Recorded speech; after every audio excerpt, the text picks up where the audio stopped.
This is a video about NieR Replicant.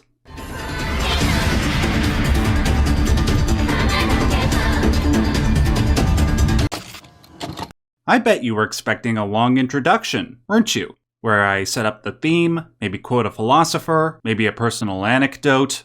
Nah. In honor of a game that is all about subverting expectations, I subvert your expectations by getting right to the point for once. You proud of me?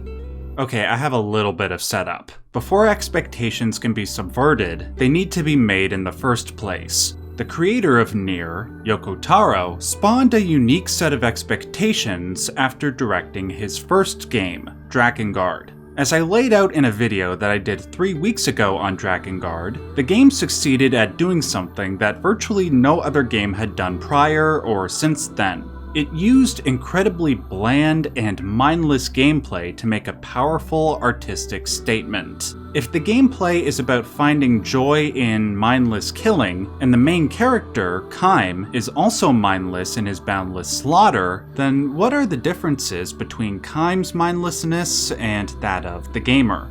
That's not to say that there aren't many differences, but the behavior of Kaim and his comrades are disturbing enough that the gamer will want to articulate those differences to themselves very quickly. Though Drakengard successfully carried out its artistic intention, it put Yoko Taro and the team for his next game in a precarious situation. They probably wouldn't be able to get away with mediocre gameplay the second time around, so they would have to work harder on that front. But more importantly, they would need to appeal to their pre-existing audience. Fans of Drakengard loved the game because it was so different from your typical action RPG. And seeing that Taro's next game, NieR Replicant, or NieR Gestalt for people in the West, would take place within the same universe, it would be reasonable to anticipate more of Yoko Taro's deconstructionist design philosophy. So, with this in mind, how did Yoko Taro decide to handle NieR Replicant? How would he meet his audience's expectations while also subverting them? Well, the first thing he did was make the joke ending of Drakengard the canonical ending. I'll say that again. The joke ending, the Evangelion ripoff ending where Kaim and Angelus get blown out of the sky by F-16s is what birthed the existentially dreadful NieR universe. Can you imagine pitching that to your investors? I would imagine it would go over about as well as if the original creators behind Silent Hill 2 said they wanted the sequel to continue from the dog ending. And the dog would become this Jigsaw-like character that created monsters to help people face their trauma.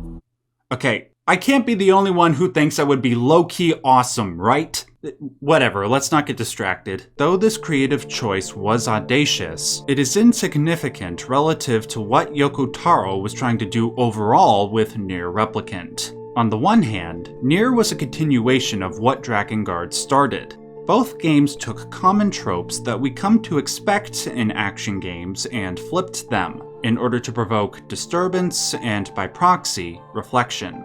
Where NieR goes deeper than Drakengard is by making expectation the core theme, and putting it at the root of everything the game showcases. It examines why humans assume or prejudge things to be a certain way, and then shows not only how often those assumptions are unfounded, but can lead to disastrous consequences.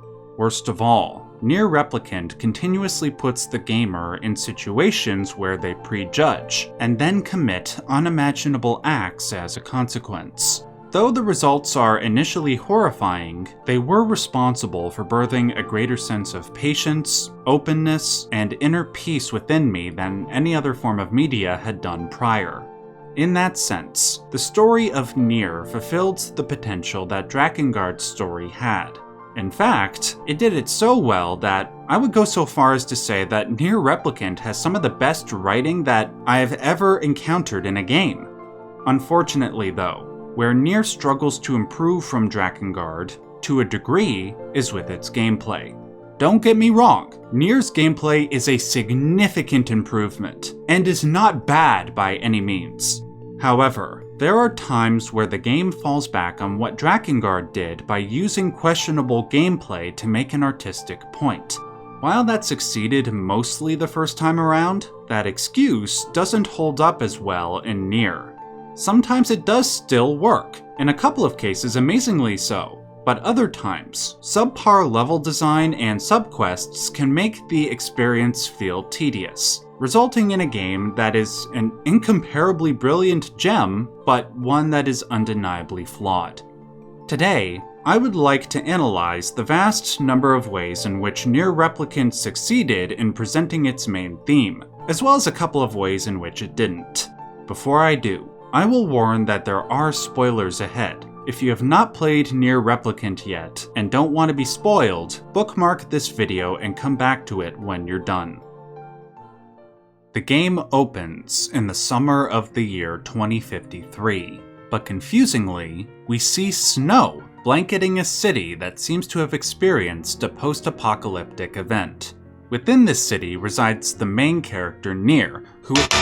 Okay, I know his name's not officially NieR, I'm just doing it for convenience. Chill out. Within this city resides the main character NieR, who is struggling to look after his younger sister Yona. Yona is suffering from a mysterious illness, and despite NieR's efforts, he is unable to find her any sort of treatment.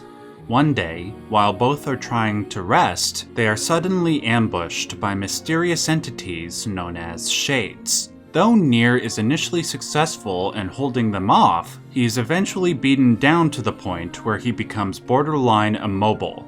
Unwilling to give up, he slowly reaches his hand out and touches a book nearby that apparently has magical properties. After doing so, NieR is not only rejuvenated, but happens to fight off all of the remaining Shades.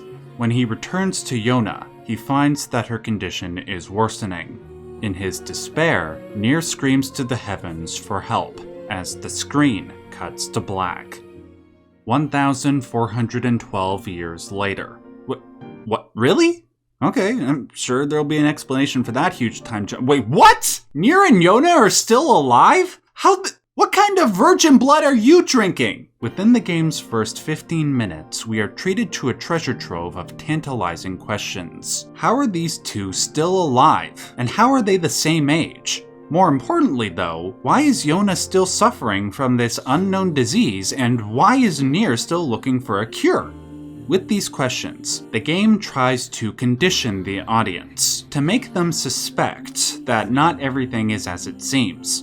Ideally, the gamer would question every bit of information presented from this point on in order to obtain proper answers. Interestingly though, not only do these mysteries quickly fall from the gamer's mind as the story progresses, that initial inquisitive attitude is immediately replaced by one that is quick to prejudice. But I'll get to that more in a moment. As NieR goes on his journey to find a cure for Yona, he encounters a variety of settlements and characters, each of which not only feature their own unique cultures and customs, but gameplay segments that are different from the normal gameplay flow. I will address the latter before the former.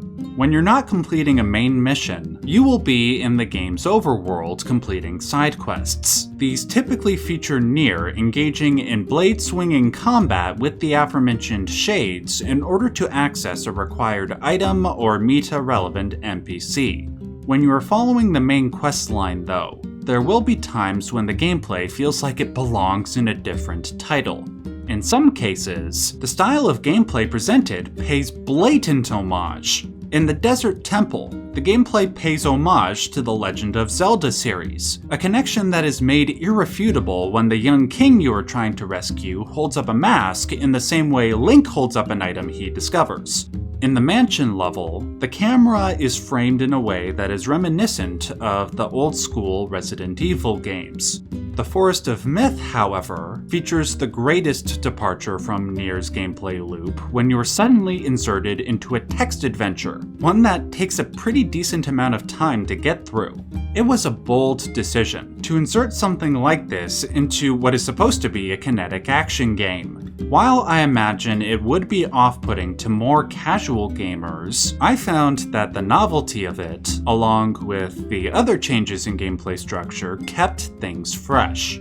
With these striking changes in gameplay, along with the mysteries of the game's prologue, one should probably think it would not be a good idea to make assumptions about NieR Replicant as a whole, especially about the story. Nonetheless, there are a variety of times where the gamer will fall into a prejudicial trap. I will cite two primary examples.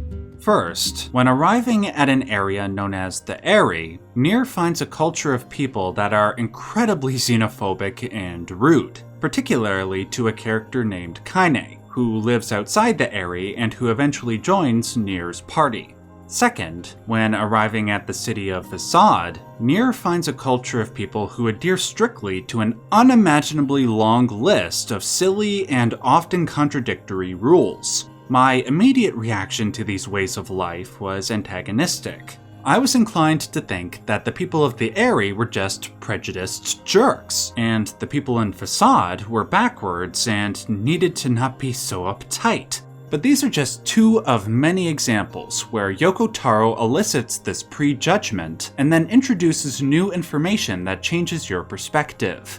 Regarding the Area, the character of Kaine used to live there until she was ostracized by people who thought she was a bad omen. They attributed all of their misfortune to her, particularly the attacks committed by Shades on the Area in the past, because they thought that she intentionally led the Shades to them.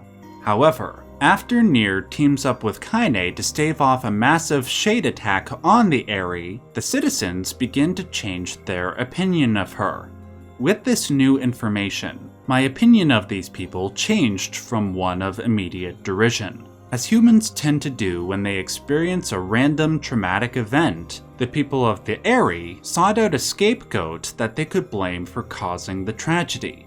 Though at first, I thought these people were immovable in their prejudice, I saw that they were capable of goodness when their opinion on Kaine softened after she defended the village. Moreover, I saw how I could easily do the same thing that the people of the Area did in the face of tragedy. As for Flawed, I was inclined to think that they were equally prejudicial and backward due to their adherence to a strict set of rules. But later on, we learn that unlike most cultures around the world, who expect foreigners to adopt a when in Rome style of integration, they do not expect outsiders to live by their rules. In fact, they are extremely friendly and helpful, which in turn made me less inclined to want to push my values on them. These are just two of many examples where Yoko Taro elicits a prejudgment from the player and then flips that judgment on its head.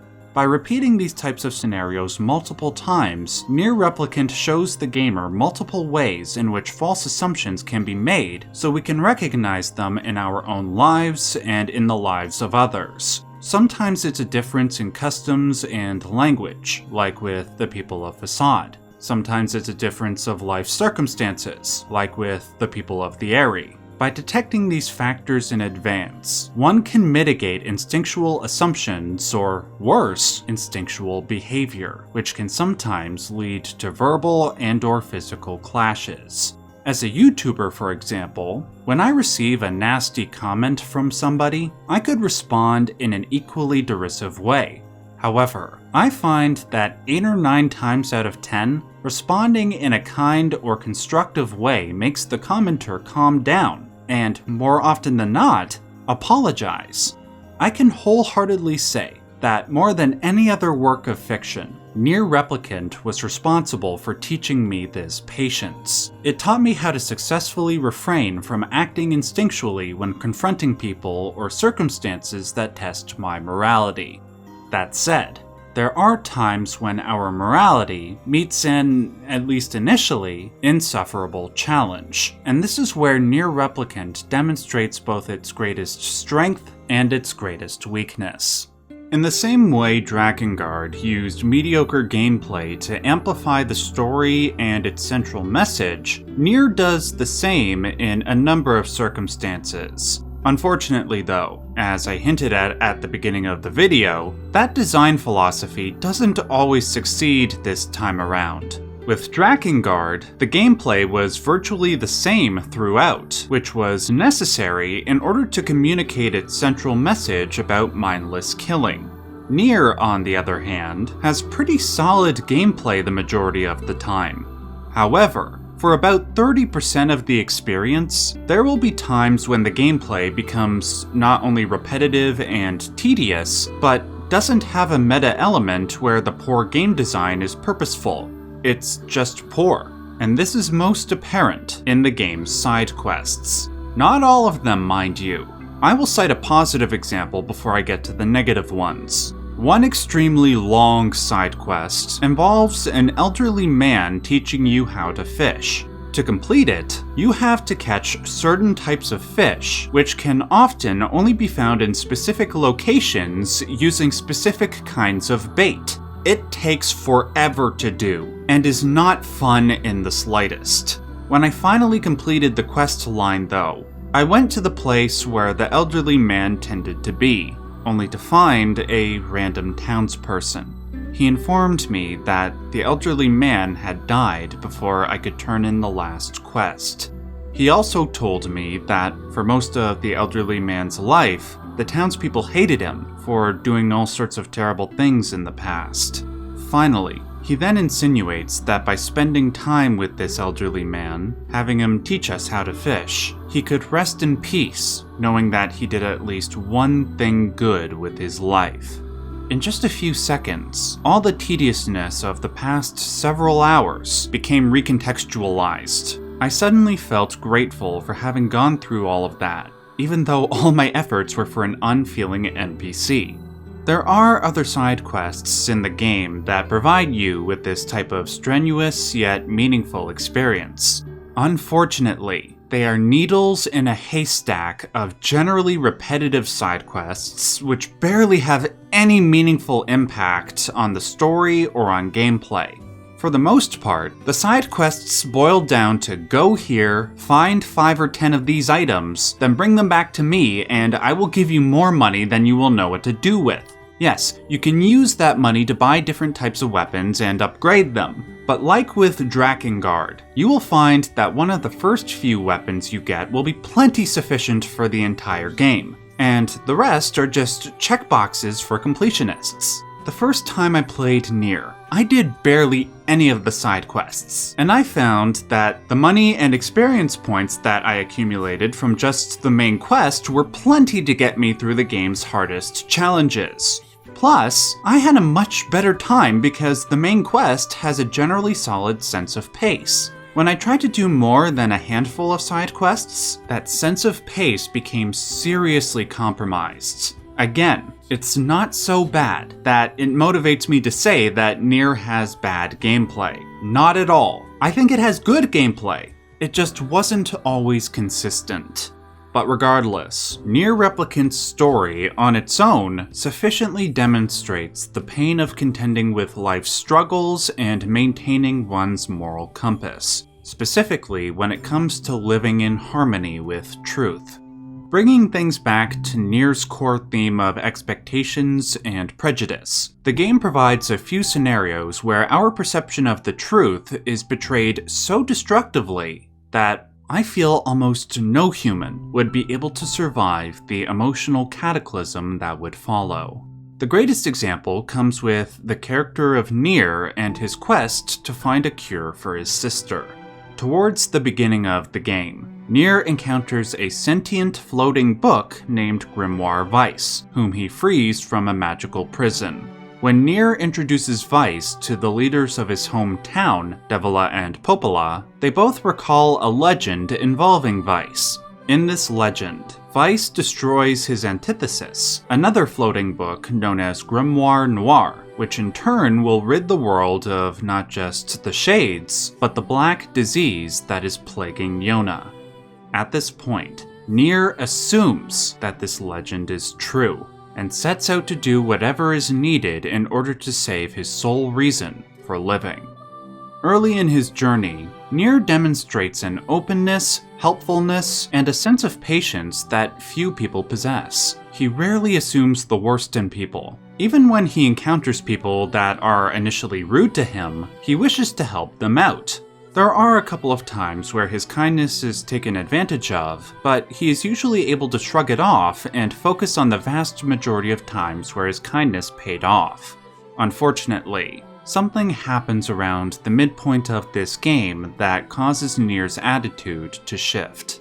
When his home village is attacked by a giant shade, a mysterious figure known as the Shadow Lord appears and kidnaps Yona, a figure that NieR assumes is in league with Grimoire Noir and the Shades. Following this event, a 5-year time skip happens. Now, NieR's sole purpose in life is strictly the killing of Shades and the rescuing of Yona. When Yona was around, she kept NieR's morality steady and firm. Now that she isn't, NieR's worldview has become more myopic and violent. If there is a lead on Yona, or an opportunity to kill Shades, he will instinctually jump on the opportunity without thinking of the ways things could go wrong. For instance, when a notice is sent out by the Aerie that they are inviting foreigners to come into their village, NieR knows that it is a trap, but decides to run in there anyways because it might be an opportunity to kill Shades. Though he was right that the Shades were manipulating the citizens of the Aerie, his lack of a plan leads to him and his party being overwhelmed. They are only able to defeat the Shades by getting the character Emile to use a magical nuclear option, which wipes out the entire Aerie and all the innocent civilians within. Though one would suspect NieR to despair over this, like Emile does, NieR is satisfied because at least he is still alive and can continue his mission. This might seem bewildering to some, but consider how your morality might evolve when your sole reason for living is threatened. I imagine that if I was in NieR's shoes, my capacity for reason would be overwhelmed by my instinct to retaliate. If I had a clear-cut path to my goal, especially one that involved the elimination of those who kidnapped the one I loved, I might take that opportunity before considering a more measured, less violent approach. In NieR's case, he assumes, he expects, that the only way to save the world and his sister is killing the Shades and their leaders. And because he believes he is right, his sense of righteousness leads him to become inadvertently responsible for the worst imaginable outcome, the death of humanity. At the end of the story, NieR and his team encroach upon Grimoire Noir and the Shadow Lord's location. Before this confrontation can happen, Devila and Popola, the leaders of NieR's village, show up and proceed to lore dump Chrono Cross style. Shockingly, they reveal that they are not human, but androids created thousands of years ago to oversee a secret project aimed at saving humanity. A project known as Project Gestalt. Gestalt was a response to the after effects of the battle between Kaim, Angelus, and the Queen Beast at the end of Drakengard. When the Queen Beast was defeated, its disintegrating body parts spread a toxic magical element known as Maso around the world. This Maso caused human bodies to succumb to a disease known as white chlorination syndrome, which turned them into pillars of salt. The aim of Project Gestalt was to separate human souls from their bodies until the disease died out naturally. When that time came, human souls would not be put back into their original bodies, but into artificial human shells known as replicants. This would be done, apparently, by having Grimoire Noir and Grimoire Vice unify, which runs contrary to what the supposed legend said. Sometime between the beginning of Project Gestalt and the present, these replicants somehow developed consciousnesses of their own, which halted the reunion of human souls with these artificial bodies for hundreds of years. During that time, the human souls began to relapse, and eventually, they all began to turn into Shades. That's right. What this implies is that NieR, Kaine, Emile, and all the other people we suspected were humans were replicants. And this entire time, the shades we had been killing were all relapsed human souls. But that's not the worst part. The Shadow Lord, the one we had assumed was behind all of NieR's misery, was in fact the original human NieR's soul. Though the human NieR wanted to save humanity by completing Project Gestalt, his primary motivation was his belief that the completion of the project would save Yona from her disease. All of a sudden, the roles of hero and villain become blurred. One cannot fault the human NieR's soul with trying to save humanity, but one also cannot fault NieR and the other replicants for developing consciousness and defending their species. More importantly, one cannot fault the original NieR or the replicant NieR for trying to save their loved ones. Unfortunately, for one side to live, the other would need to die. Up until this point, the game had conditioned us to feel bad about having expectations and making assumptions, so we may favor living in truth. But right at the end, Taro makes the ultimate subversion. He makes the truth far too painful to bear. But the most painful element of that truth is not that NieR had been killing humans, or that his existence was solely for the purpose of rebirthing humanity, but rather that there is arguably no moral way that this situation could have been prevented or could be resolved. Put yourself in the shoes of either of the NieRs. Regardless of whom you choose, you would be inclined to kill the other, and have a rational argument to justify the act. The human NieR and Yona were promised replicant bodies, and if Yona didn't get hers, she would supposedly die. On top of this, if Grimoire, Noir, and Vice aren't united, humanity will go extinct. However, if the Shadow Lord and the Shades aren't defeated, they won't stop seeking out the replicants until they are all subsumed, and Yona will likely be subsumed by her human variant. And finally, under no circumstances would either of the NieRs or their respective species nobly lay down their lives so the other may live. In this scenario, any concept of a universal morality or truth goes out the window. All that matters now is power. And seeing that the gamer is controlling replicant NieR, it is in our interest to doom humanity. Though we save Yona, take back our reason to live, and assert our right to exist, the question that remains is whether all the effort, all the killing, the extinction of a species was worth it.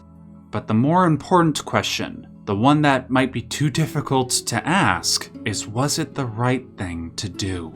Was there anything else that could have been done? Whatever your answer is, will that answer be the truth? Or will that truth be, as NieR's name represents, a form of denial?